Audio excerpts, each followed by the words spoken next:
Hello everybody and welcome back to Jenkins Plays Pokemon. I am here recording this audio after the fact.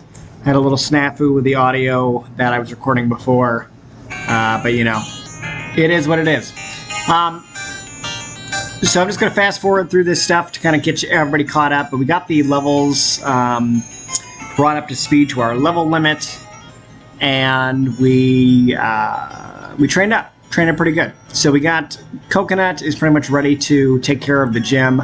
That's my plan. Kind of showing you around the town. Got the trainer school, the tower. We're gonna wait to go into the tower until we get till it's nighttime. That way we can catch a Ghastly if we can. So before we challenge the gym, though, I'm gonna jump over to this grass here. There is a slight chance that in the morning you can catch a Growlithe, so that was my hope. By going to the grass, we could catch a Growlithe here, so let's take a look. Yep, not that. Dupes Claws. So instead we run into this Pidgey here, who is a catch for us. Again, we already have a team of 6, so it's not going to count towards the 6. But it, you know, can sit in the PC and wait until we need it. Pidgey's not bad, so we throw this Pokeball. I think this is where we catch it here. Yes, we do. And I'm going to name this Pidgey Potato because it's brown and lumpy. So there you go, Potato the Pidgey. And then we can head back into town for the gym. So here we are at the gym, Violet City Gym. This guy gives us some advice. He says that Grass type is weak against Flying type. Good to know. And we head off towards the trainers here. So let me see if you're good enough to face Faulkner. Yeah, I don't know about that. So this guy just has a Spearow, which would be pretty easy enough for a Geodude with his firm, rock-hard shell. And he does end up being pretty easy, so just takes a couple tackles back and forth, and we manage to take him down here. Right there. And now I'll be hanging on a little bit. How about now?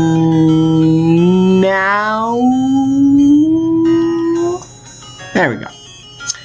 Alright, cool. So he gets to level 8. I do decide to waste a potion here to heal up Coconut because I'm too lazy to go to the Pokemon Center. Alright, so let's head up, face the next trainer. He has 2 Pokemon. I believe they're both Pidgeys. Birdkeeper Rod. So, yes. So this should be another easy win for Coconut. So the thing to remember is that the level limit is 9. So we can't get past the level limit before we fight the gym leader. Otherwise, I can't use them for the fight. So I am conscious of that. After I beat this Pidgey, I'm going to do some switch training between Coconut and Carrot, because I don't want either of them to reach that level limit, because they're my pair for the gym leader himself. The level lit always matches the highest level of the next gym leader's Pokemon, so you'll see that change here after we fight Faulkner. But I'm going to switch to Carrot just to spread the love, spread the experience a little bit. Although Carrot's pretty close to level 10 as well. And there we go. So good stuff. Beat the guy. We're going to go heal up at the Pokemon Center and come right back for the gym leader. So here we are. I did stick berries on both of them. My plan is to have Coconut in front to Defense Curl a couple times, and then switch to Carrot, you know, when need be with a smoke screen and things like that. So that's my thought going into Faulkner. Let's check him out. I'm Faulkner, the Violet Pokemon Gym Leader. People say you can clip flying Pokemon's wings with a jolt of electricity. That's an insult to bird Pokemon. Alright, so here we are. Against the first gym leader of the Crystal Wedlocke. Here he goes. So the one thing that I neglected to realize that comes back to bite me in the butt throughout this battle is Mud Slap. I totally forgot about Mud Slap. And I know that it's the TM that he gives away, and I should have remembered that. But yeah, every time he uses Mud Slap, it lowers my accuracy. So I defense curled 3 times. You know, at least I did that. It gives me a good buffer against attacks, especially Mud Slap, because that's physical in this generation. But it lowered my accuracy so much that it made it so hard to like do anything. So you'll see that I miss attacking like numerous times, and we have to get a little creative here, you know, when need be. So we're gonna tackle it up and finally get one in. And so at this point, I'm just kind of letting him waste these Mud Slaps. So I use my first potion of the game. Again, there's 3 item limit per pair. So I use that potion. But I'm just going to kind of let him waste his Mud Slaps here. And I think he's used them all. So my plan is to reset the accuracy counter by switching to Carrot. Letting Carrot finish off the Pidgey. And then I can do Smokescreen on Pidgeotto when it comes out. So that's what I do. I send out Carrot here. Let Carrot tackle this Pidgey down. Like... oh yeah, I got a big random. Like that. And then that way we're good. Both Coconut and Carrot get to level 10, which is great. They now can go past the level limits throughout the gym leader anyway. And he sends out Pidgeotto. So this is where I start throwing down my smoke screens. And this is the weirdest thing. So you'll see he uses Gust here. So throughout this whole battle, when I have Cyndaquil out, he uses Gust and Tackle on the Cyndaquil. He doesn't use Mud Slap. So I thought for a little bit, I'm like, oh, well, maybe he doesn't even have Mud Slap. And Mud Slap's just something that can, you know, it was just something that Pidgey had. So I lower him, you know, 3 stages, and then I switch to, this is where I'm not sure what I want to do. So I keep him at the 9 HP, switch to Coconut. Again, Coconut's accuracy is reset here. And he can start attacking with Pidgeotto's accuracy being lowered.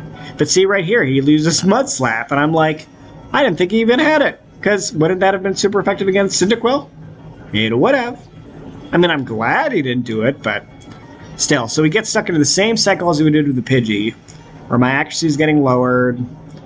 Granted, his accuracy is a little bit lower too, but it clearly doesn't help. So this is kind of where I get stuck in this predicament again of having the low accuracy.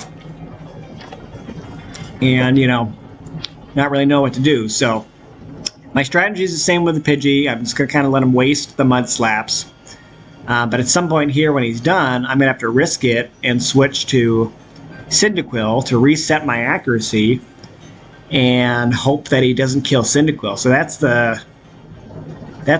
was the scary part of this battle here. You'll see in just a second. So I'm just gonna make sure that he really uses all the Mud Slaps. You'll see that here. I kind of give it another turn or two, just to make sure. Yep. So he doesn't have any Mud Slaps. So now I switch to Carrot, and we risk it.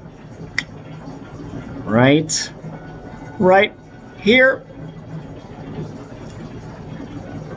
There's that Gust, and he survives it, down to 2 HP. So he makes it. Coconut's accuracy is reset. There's no more Mud Slaps to get thrown down, and Coconut can finally finish off this Pidgeotto.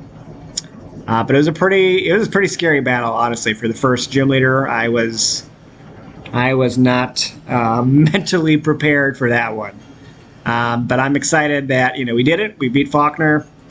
We got the Zephyr badge, and he gives us the TM for Mud Slap, which is pretty cool, considering how dangerous that Mud Slap was. Oh yeah. It can be defensive and offensive. Check out that badge. Oh yeah. Two wings. So we get a call from Professor Alves saying, "Oh, Jenkins, I discovered something about that egg. You need to go get it. It's okay." So we run our butts back to the Pokemon Center. I heal up. So again, we can't.